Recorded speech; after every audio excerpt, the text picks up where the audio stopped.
I've graduated college 50 years ago. So one of the reasons I wrote the book is I've been around long enough to have experienced some of these changes from the post-World War II leadership style, both in the corporate side and the academic side, and then of course my interest in the political side.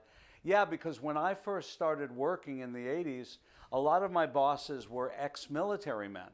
And I can remember some of the demands and the discipline that was required by those old timers who were still raised on the military approach to leadership.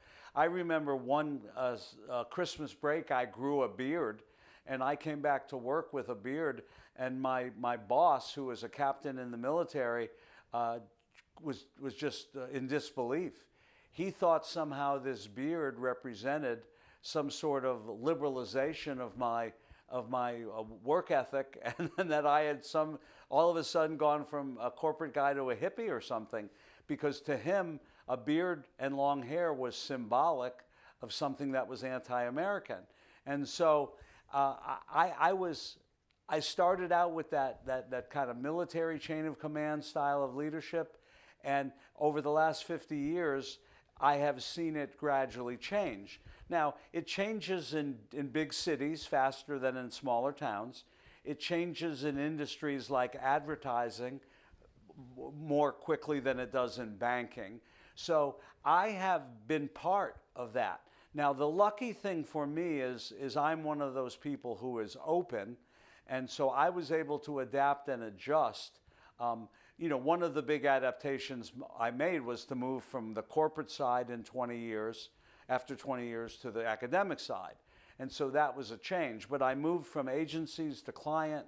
I moved from international to domestic. And so I, kind of stayed one step ahead of the unemployment line by either adapting to the situation or moving to a situation that was better suited to my situation. Now, I will admit, when the psychology and the sociology professors were, influencing leadership, I might not have understood it as it was happening, just like you don't understand a clock, you don't watch a clock moving.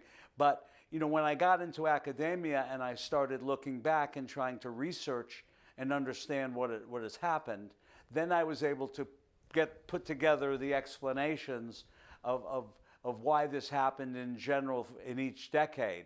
But I certainly was there to experiencing it, and then as I studied it, I was better to understand it, and that's why I wrote the book, and that's why I talked about it, because I'm kind of lucky to have been 20 years in corporate world and 20 years in academic world, so I could kind of see it and understand it from both sides. Well, thanks very much for watching. We hope you enjoyed the video. If you like what you heard, please give us a like. If you'd like to see more of these sessions, please subscribe. And if you would like to see the full video, just click on this link right here.